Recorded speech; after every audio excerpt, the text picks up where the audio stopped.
The word Bible literally means books in Greek, and while we think of it as one book, even the book, in reality it took dozens of writers over 1,000 years in 2 main languages to put it together. But why these books and not others? It's not like these are the only books that followers of God have ever written. So how did we get to the point where these select books, 66 if you're a Protestant, are the only books that show up in our canon? A lot of people seem to assume that the Bible appeared fully intact by magic, or that it was somehow crafted for nefarious purposes by an evil Roman emperor. Well, the truth is a lot more mundane and a lot messier. Let's start with how we got the New Testament, since that's a lot simpler. Originally, the stories of Jesus were passed down as just that, stories. After all, Jesus told stories all the time, and there were eyewitnesses to all of this still roaming around. Who in their right minds would want to read about it when you could hear an apostle tell you about it firsthand? 2 main factors led to things eventually getting written down. First, the church had expanded beyond where one person could easily go and visit everybody. So letters were required to carry that person's message to other churches, where they couldn't go themselves. Second, persecution ramped up, and eyewitnesses started to be in short supply as people kept getting killed off. So the survivors got together and wrote down what they remembered and what they had been told. Most scholars agree that by around 100 CE, pretty much every book of the New Testament had been written, and soon many others were going to join them. When I say written, don't think published like in a modern sense, because all of these manuscripts were written by hand, and there is originally only one copy, usually only to one community or a circuit of churches that it was supposed to be passed around to. Each church had different letters and different books that they had in their possession, and each church had to decide whether they wanted to pass them on. The most helpful writings were copied quickly and spread across the known world, while those writings that people found less helpful got copied slower and spread less. It's kind of like when I first read a book that becomes one of my favorites, Practice of the Presence of God, or Accidental Saints, or Hunger Games.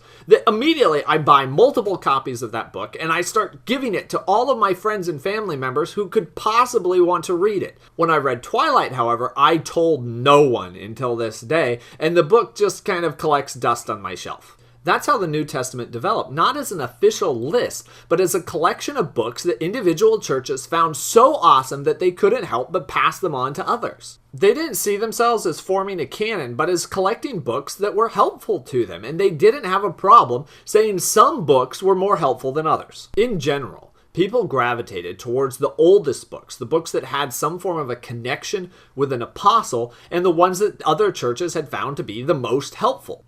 By 200 CE, so about 100 years of circulation, the canon was pretty much decided on, informally. But there are still variations based on what particular region found what book helpful. Books that we don't recognize today, like the Shepherd of Hermas or the Epistle of Barnabas or 1 Clement, were passed around and thought to be inspired and helpful, if not as helpful as the Gospels. While other books that are in our canon languished and weren't passed around nearly as much in some communities. Books like Jude, Revelation, Hebrews, 3 John. Think of it more as a gentle curve of inspiration and authority than the sudden yes, no, on, off switch that we tend to view it as today.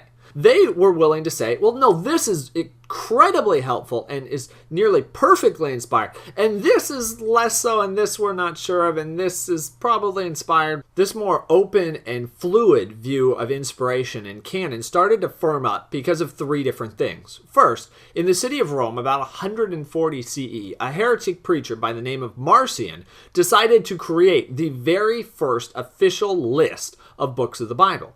The problem was he wanted to cut out every evidence of Jewish ancestry or Jewish thought in Scripture. So his entire canon was Luke and 10 letters from Paul. This was obviously a huge issue for the church to just chop out the entire Old Testament and most of the books that they already viewed as inspired. The church needed to do something. So in 170, the Roman church released their own list of official New Testament books that should be considered canon.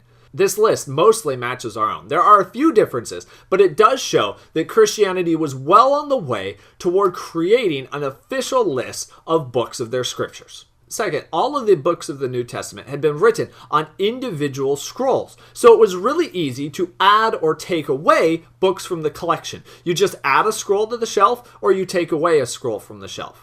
This changed with the development of the codex, a primitive form of the book. Suddenly, you could include multiple writings in the same volume. But as codexes became more refined, they could house more books in them, and the question of which ones to include became far more important. The canon was informally decided by many churches based on simply which books did they find significant enough to include in the limited space of their codex. This process continued rather slowly and without much urgency, Marcion accepted, until the Emperor Diocletian, who in the year 303 declared that all sacred writings to Christians needed to be destroyed.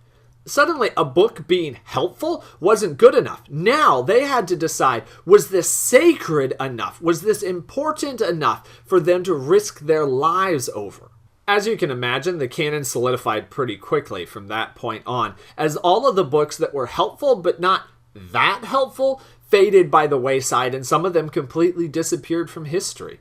The first list of the New Testament books that perfectly matches our own was created by the scholar Athanasius in the year 367. This list was confirmed by local councils in Hippo, 393, and Carthage, 397. None of the big universal councils like Nicaea or Constantinople dealt with issues of the Bible very much, because they had bigger fish to fry, like who was Jesus. Nor did an emperor or pope have anything to say about these decisions. They weren't even present at these synods. These were simply local gatherings of people who affirmed the canon that Christians were already using.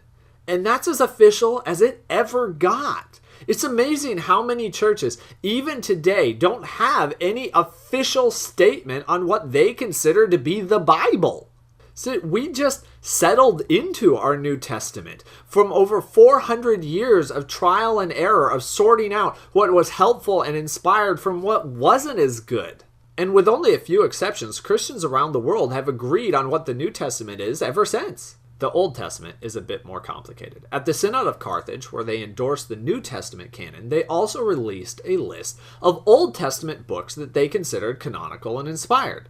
But this list includes books that a lot of Christians have never heard of before, like Judith or Tobit or 1st and 2nd Maccabees. Together, these and several other books are called the Apocrypha. But why do we accept the New Testament list of books that council came up with, but not the Old Testament? To answer that, we need to back up a little bit in time.